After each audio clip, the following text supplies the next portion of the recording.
Boa noite a todos. Boa noite também aos nossos irmãos encarnados. Tem alguém vindo pela primeira vez? Seja bem-vinda. É você? Então, nós iniciamos, na verdade, essa etapa dos trabalhos, né? Porque a irmã Anastácia já está em atendimento, as equipes já estão aqui realizando as atividades há algum tempo. Então, essa nossa preleção, nós trabalhamos o livro Pão Nosso. Para quem não conhece, o livro Pão Nosso é a psicografia de Chico Xavier, ditado pelo Espírito Emmanuel, na qual Emmanuel ele pega alguns versículos, né, do Evangelho e vai trabalhando esses versículos pinçados ali, capítulo a capítulo, sob a luz da doutrina espírita, analisando o ponto, o foco dessas passagens, né, porque as passagens evangélicas elas são de muitas interpretações, de muitas vertentes, assim como toda a doutrina, tudo aquilo que a gente estuda, né? Não que hajam interpretações diferentes, mas complementos, né? Olha, hoje estamos falando capítulo 5, a parábola tal. A gente estudar no outro dia, pode ser que nós vamos rumando essa parábola, os ensinamentos que nós vamos conseguir extrair dela por um outro caminho. E assim é o Evangelho, ele vai pegar determinado versículo, determinado tema, trazendo para a doutrina espírita, mas de maneira a analisar uma linha de raciocínio, né?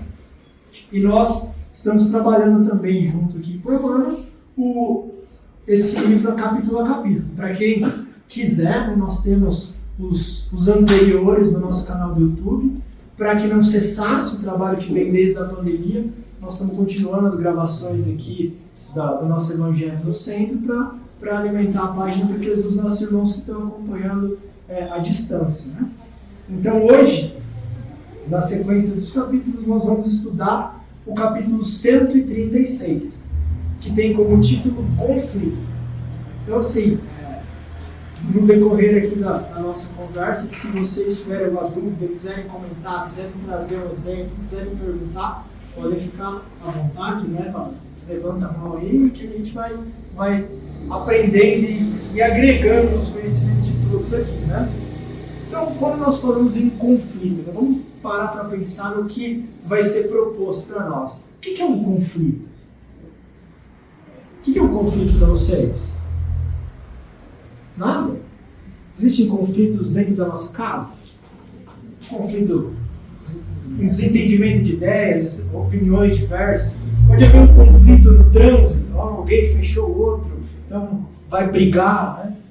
Pode ser um conflito de um pensamento, né? Nossa, eu estou com uma dúvida a respeito de algo que eu quero fazer, que eu estou decidindo, né? Então existem diversos tipos de conflito, mas esse versículo, esse texto que vai ser trabalhado aqui, ele vai trazer para um sentido mais individual e espiritual, aquele conflito interior. Então, normalmente, esse conflito interior ele vem quando? Né? Quando nós queremos mudar, quando nós queremos transformar, quando nós queremos sair de uma zona, normalmente uma zona de conforto, algo que há muito tempo nós estamos habituados, e alcançar uma nova expectativa, né? Então, sempre quando nós vamos deixar determinada situação que nós estamos habituados para ir para uma diferente, há um certo conflito, há uma resistência. E essa resistência ela é em todos os campos da nossa vida. Não só nos conflitos interiores, mas para todas as mudanças que nós queremos começar a agir. Então, se a gente parar para pensar, mesmo nas coisas simples, olha, eu quero deixar de comer exageradamente. É fácil fazer um regime? Por que não?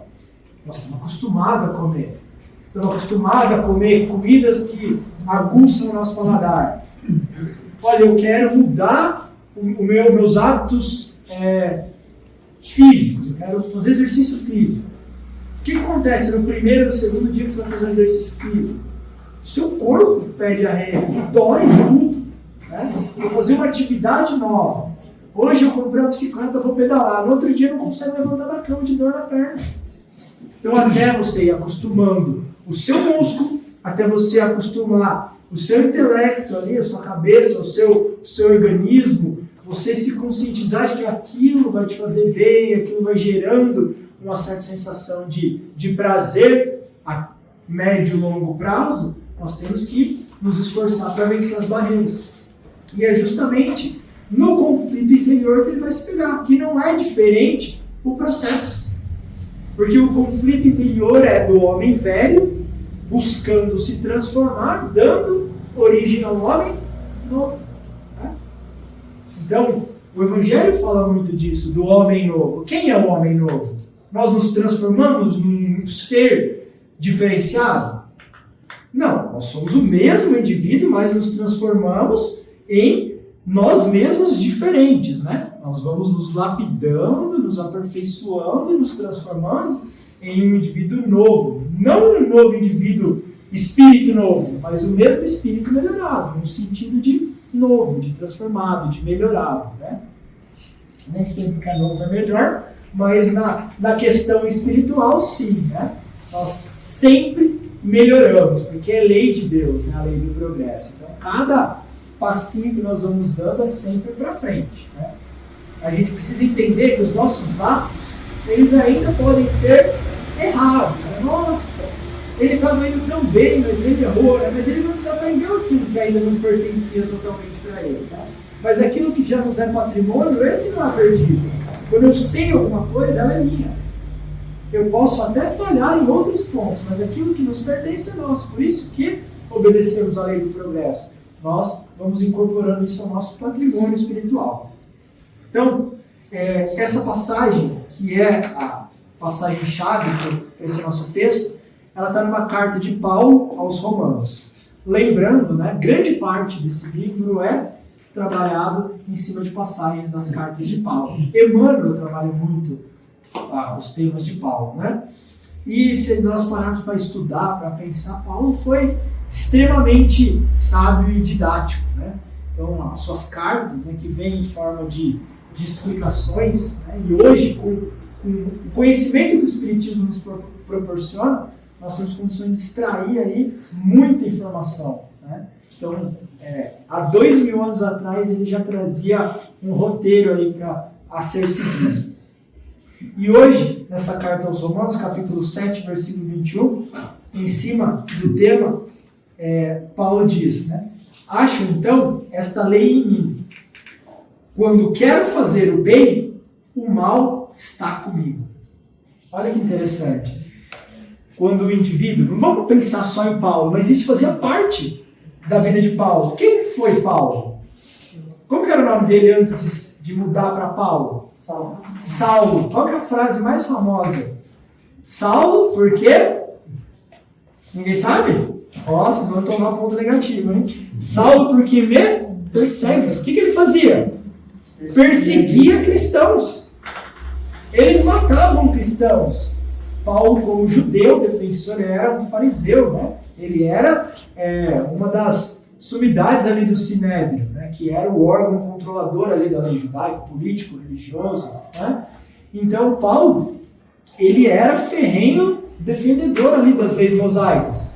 Só que, né, ali na busca por manter a pureza farisaica ali dos ensinamentos, defender a lei mosaica, eles, vamos matar, vamos perseguir, vamos repreender, vamos prender os seguidores do carpinteiro lá. Então eles fizeram, para quem quiser, né, tem um livro Paulo Estevão, que é uma obra maravilhosa para nos ensinar esse contexto histórico, e Paulo e a elite religiosa perseguindo todos os cristãos.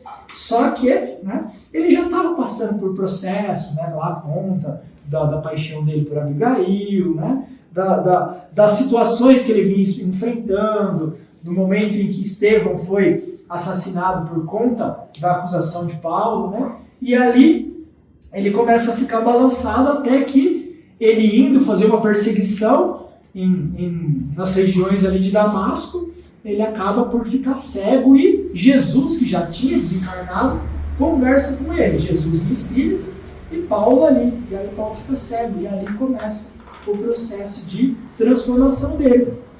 Então Paulo, ele de perseguidor de cristãos, ele se torna um dos maiores, se não o maior divulgador do cristianismo. E ele sai espalhando o cristianismo para as terras além de Israel, levando a mensagem para os gentios, né? Então, ele passou por esse processo de transformação. Ele não se tornou um indivíduo perfeito, ele lutava também contra essas imperfeições em seu interior. Né? Então ele fala, acho então esta lei, né, em mim. Eu estava falando o que acontecia dentro dele, que acontece dentro de todos nós. Quando quero fazer o bem, o mal está comigo. O que isso quer dizer? Quando nós estamos buscando uma mudança que acreditamos ser para o bem, nós ainda temos o nosso lado ruim. Nós ainda estamos habituados a não o tempo todo fazer as coisas certas. Então essa vai ser a temática do texto de hoje, né? O bem e o mal que habitam em nós. O bem que nós queremos em detrimento, numa luta, travando uma batalha contra o mal que ainda faz parte de nós. Né? Como que Paulo falava a respeito dessa luta? Que ele ia travar o bom combate. Né? É o bom combate. Qual combate? Algum tipo de combate é bom? Né? Guerrear, duelar é bom? Mas o combate interior de nós contra as nossas imperfeições, esse sim é o bom combate que ele travava. Né?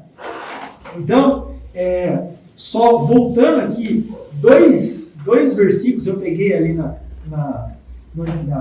Bíblia, ali, o que antecede, né? E tem uma frase bem bacana que ele falou assim, ó, porque não faço o bem que quero, mas o mal que não quero, esse eu faço.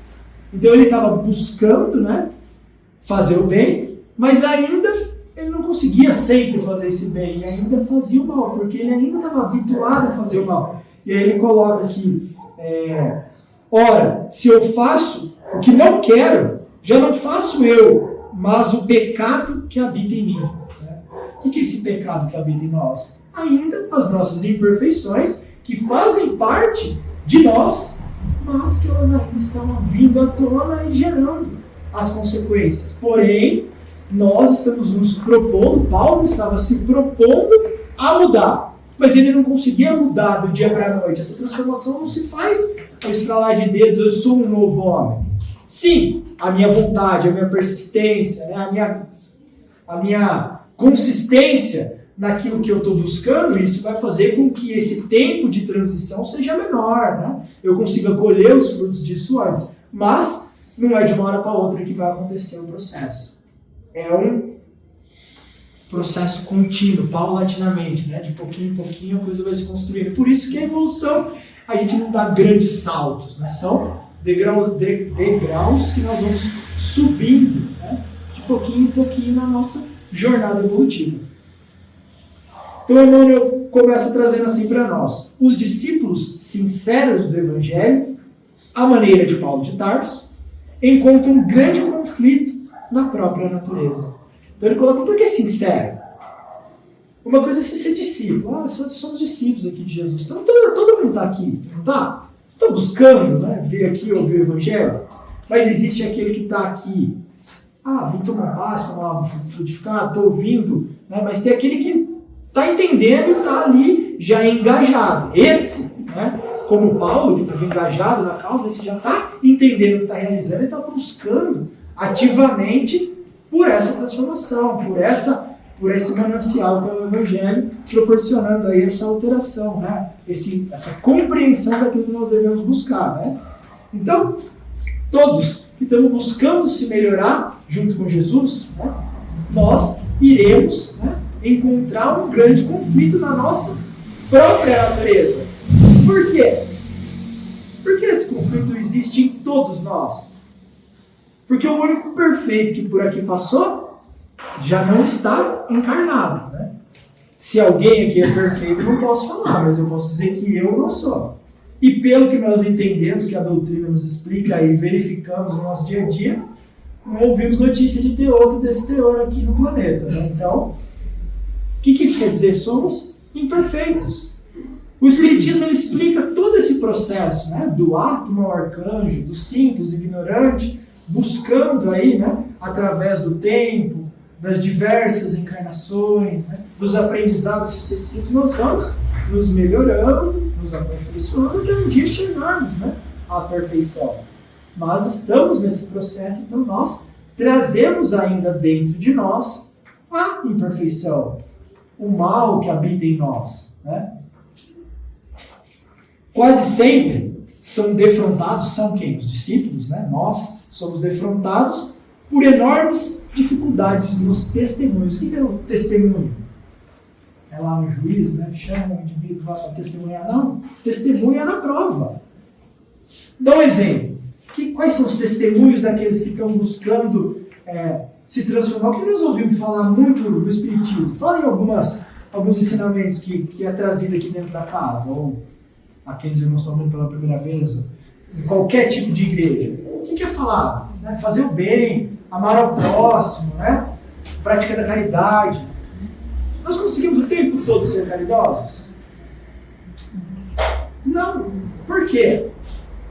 Porque ainda existe em nós egoísmo. Mas como que eu vou dar aquilo que eu lutei tanto para conseguir?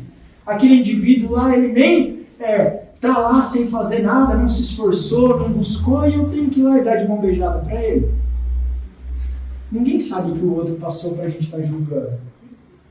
Ninguém viveu as mesmas experiências que ele viveu. Será que ele teve as mesmas oportunidades que eu tive? Quem sou eu para julgar? Será que eu não tive predisposto lá em cima em ajudá-lo, e hoje, por orgulho, por egoísmo, eu estou fugindo daquilo que eu tive comprometido? Não sabemos. Então, o X da questão né? Nós não conseguimos o tempo todo, por quê? Porque nós julgamos, porque nós temos ainda egoísmo. Eu ganhei suado esse dinheiro. Nossa, aquela pessoa, por que eu vou ajudar ela? Meu orgulho falando mais alto. Então, ainda somos imperfeitos. O tempo todo a gente não consegue fazer. Então, nós estamos nessa dificuldade, né? Como ele coloca aqui, quase sempre estamos sendo defrontados por dificuldade no testemunho por conta da nossa imperfeição. E aí cabe a cada um se autoanalisar para ver em que ponto que eu ainda estou tendo dificuldade, eu estou tendo mais dificuldade, e é ali que nós precisamos começar a trabalhar. Né?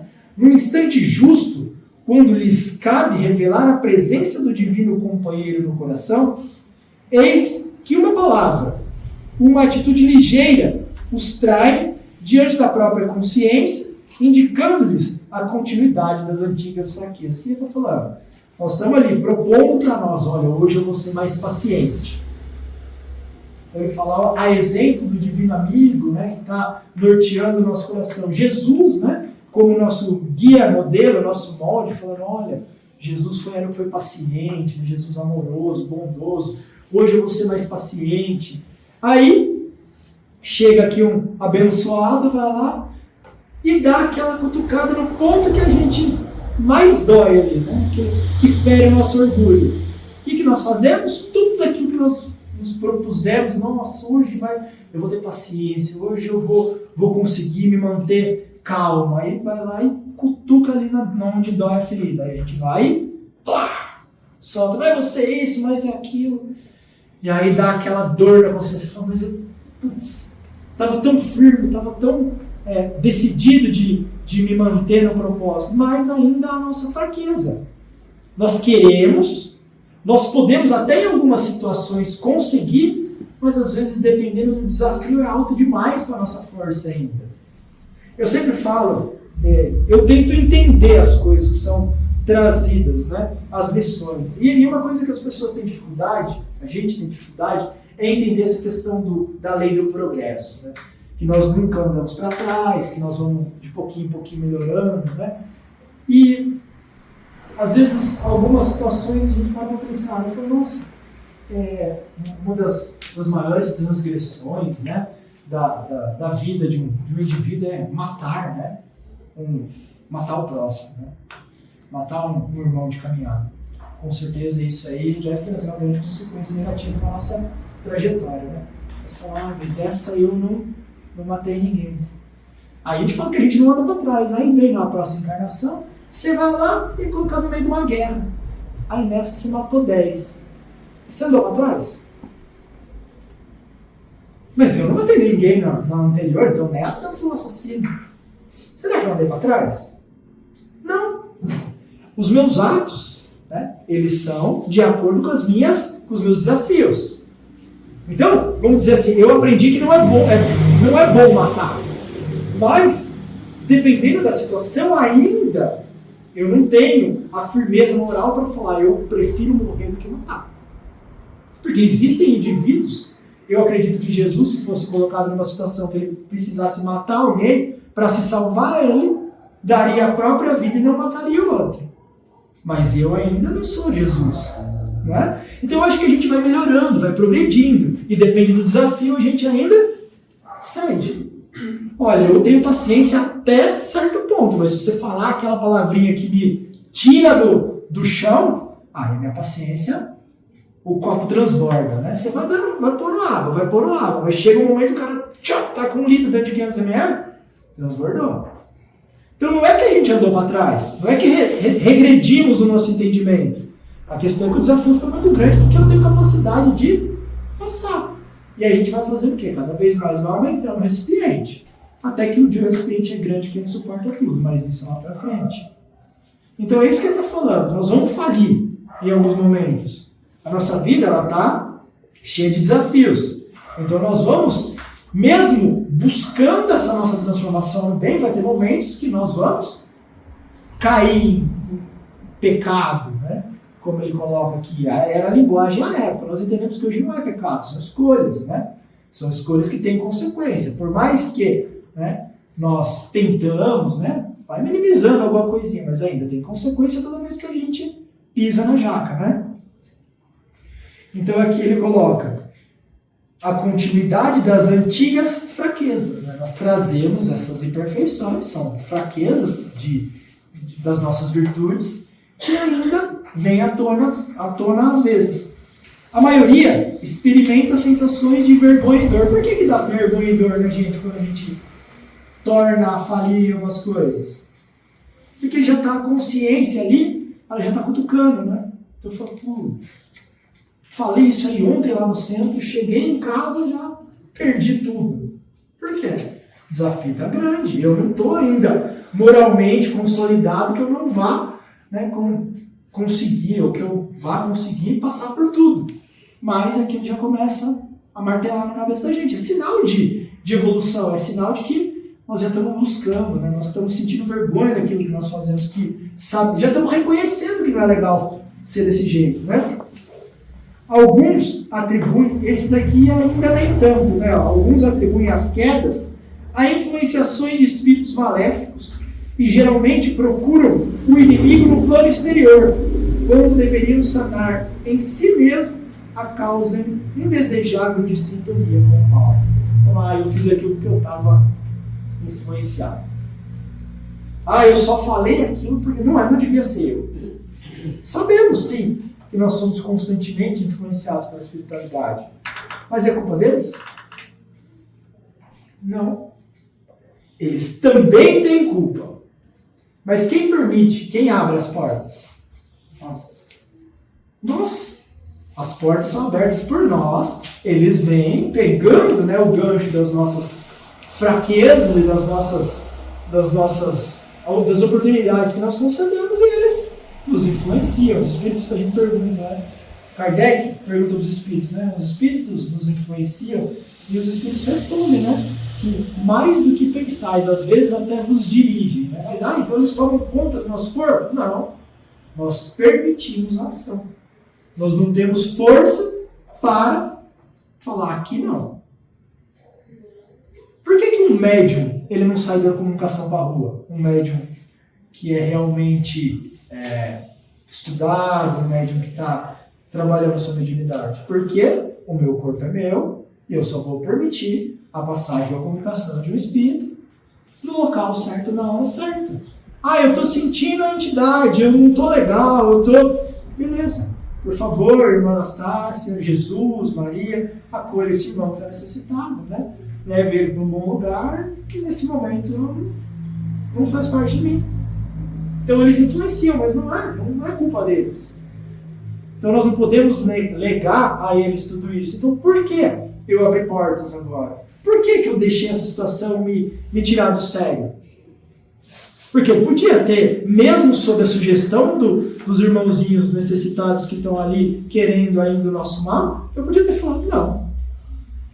Por mais que essa situação aqui seja incômoda, você está me influenciando a sair da minha normalidade, mas eu não quero seguir o seu caminho. Não é uma opção nossa. Nós temos livre-arbítrio. Então nós não podemos colocar toda a responsabilidade no outro, quando a maior responsabilidade é nossa. Nós somos responsáveis pelas nossas escolhas. É indubitável, não tem dúvida, que ainda nos achamos em região muito distante daquela em que possamos viver isentos de vibrações adversas. Todavia, é necessário verificar a observação de Paulo em nós próprios. Então, o que ele fala? Olha, onde nós estamos vivendo hoje? Planeta Terra. Planeta de provas e expiações. Planeta de provas e expiações é morada de que tipo de espíritos?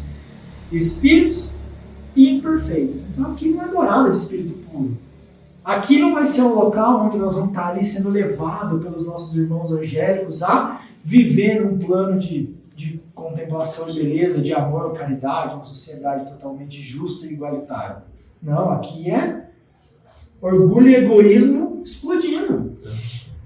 Provas e expiações. O que é isso? Estamos trazendo as nossas mazelas anteriores, provando que nós aprendemos algumas coisas e expiando, né, acertando, ajustando as falhas de outrora. Trazemos as imperfeições dentro de nós. Então o que Paulo recomenda? Olha, toda vez que eu quero fazer o bem, o mal está dentro de mim. O que ele fala? Toma cuidado. Vocês ainda têm o mal dentro de vocês. Tem que reconhecer ele. Por quê? Por que tem que reconhecer que nós temos o mal dentro de nós? Porque ele vai vir à tona. E o que nós temos que fazer na hora que ele quer vir à tona? Sufocá-lo. Eu gosto muito daquele exemplo do... eles falam que é uma lenda...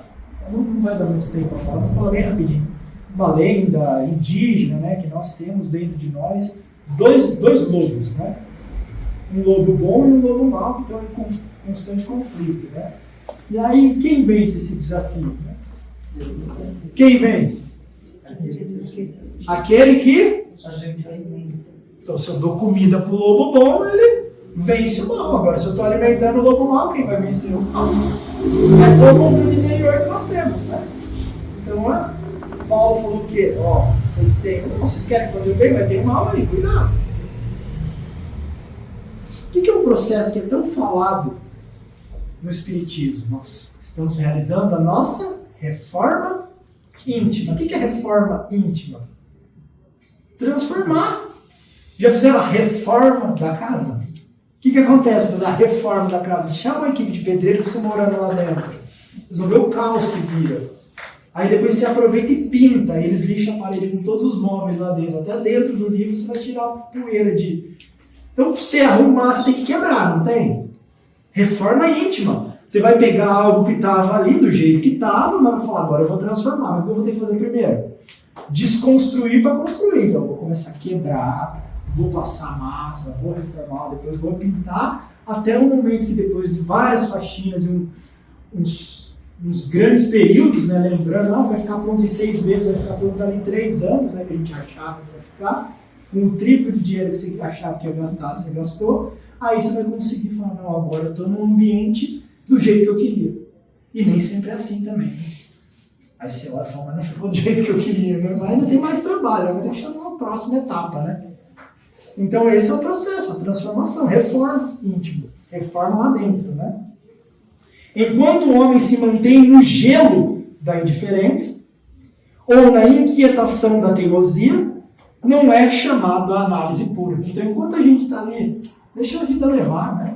No gelo da indiferença, vamos curtir, né? Sem se, vamos dizer assim, despertar para a necessidade dessa boa luta que a gente tem que travar contra nós mesmos, nós vamos continuar na teimosia de não obedecer ali ao chamado de Jesus, dessa transformação interior, a coisa vai perdurando, né? O que vai perdurando? O que nós estamos vivendo. Vamos continuar no plano de provas e expiações, vamos continuar nas mazelas da vida, passando por doenças, por dificuldades, por guerras, por catástrofes, por mortes e assim por diante. Nós não vamos conseguir viver das vidas nos planos onde a felicidade já é muito mais próxima a nós, né? Contra a aspiração bruxulenta do bem, no dia que passa... Opa, peraí, eu fui para frente aqui. Enquanto o homem se mantém no gelo, né? é chamada análise pura, entretanto, tão logo desperta para a renovação, converte-se o campo íntimo em zona de batalha. Então, quando ele fala, opa, preciso mudar, aí que começa a guerra, né? A guerra interior. Por quê? Vai começar aquele processo emocional. Não vai ser da noite pro dia, não vai pular daqui e virar lá, não vai falar, nossa, eu quero ter paciência. Paciência, opa, estou com paciência. Não, vai ter essa batalha, processo. Né? Contra a aspiração para o estimulante do bem, no dia que passa, levanta-se a pesada bagagem de sombras acumuladas em nossas aulas desde os séculos transcorridos. O que eu estou falando? Nós trazemos essas nossas imperfeições séculos e séculos e séculos. Não é de hoje para amanhã que sai tudo sim. Não. Então, um tempo, né? E o tempo depende do quê? Da nossa vontade, do nosso empenho, da nossa persistência, da nossa garra, né? Da nossa resiliência. Então depende de nós. Né? Totalmente proporcional o tempo que isso vai levar ao nosso empenho. Indispensável, portanto, grande serenidade, resistência da nossa parte, a fim de que o progresso alcançado não se perda. Né? Porque vão acontecer pequenos avanços, né, dia a dia. Mas chega um momento que às vezes a gente desanima e fala, deixa quieto esse negócio, eu vou ficar de boa. É dolorido, mudar é doloroso. Você ir na academia é doloroso, você mudar hábito, você controlar sua alimentação, você estudar para um vestibular, você aspirar a uma nova profissão, toda mudança que a gente quer é dolorosa. Mas os resultados, eu quero me tornar um músico, né? O que vai acontecer? Vai ter que ensaiar pra caramba. Quero aprender uma nova língua, vai ter que ficar lá, estudando. Quero cursar uma nova faculdade, quero mudar de emprego, vai ter que aprender do começo, às vezes, um ofício, vai aguentar o chefe, vai aguentar o encarregado. Então, faz parte. Né? O Senhor, então, para finalizar, concede-nos a claridade do hoje para esquecermos as trevas do ontem, preparando-nos para o amanhã no rumo da luz imperecível. Olha que bonito isso, né? Então ele fala, né? Nós temos o quê? Hoje. Por que hoje? Você sabe se vai ter amanhã? Quem é que sabe? Nós viemos com um bilhetinho carimbado de volta. Quem sabe quando que é? Então o que nós temos? O agora. Não é nem o hoje, é o agora. Pode ser que eu saia daqui, ali, dar uma infartada e tchau. Tchau, acabou? Não. Acabou essa aqui. Essa oportunidade, nossa, eu precisava ter me reconciliado com o meu amigo. O que Jesus falou? Olha, aproveita enquanto está caminhando com ele, porque ninguém sabe. Então nós temos hoje, temos agora. O tempo que nós sabemos é esse. Né? Então o que eu puder fazer agora, eu faço agora. O que eu puder mudar agora, eu mudo agora. Né? Para esquecermos as trevas de ontem. O de ontem não dá para mudar, dá para mudar hoje. O que eu fiz lá para trás não dá para apagar. A amnésia nele, Senhor. Não. Você pode mudar para frente, ir apagando as coisas por esquecimento de irrelevância, mas é igual a cicatriz, né? Tá lá, apagada, não dói mais, vai cada vez clareando mais, mas tá lá, né? Preparando-nos para o amanhã, para o porvir, né? Porque nós somos espíritos imortais, nós temos eternidade afora ainda. Rumo à luz imperecível, a luz que não perece, a luz que não cessa, que é a nossa destinação. Então, aproveitemos a oportunidade, né? Lutemos o bom combate, vençamos a cada dia, né? A cada dia, como Jesus ensina, né? A cada dia o seu mal, né? Então, a cada dia travando as batalhas do nosso dia para vencê-las e, com certeza, rumo a essa transformação que é o nosso objetivo. Precisamos estar consciente disso, né? Alguém gostaria de falar alguma coisa? Não dei muito tempo para ninguém falar. Então, muito obrigado a todos. Passar para o Evangelho.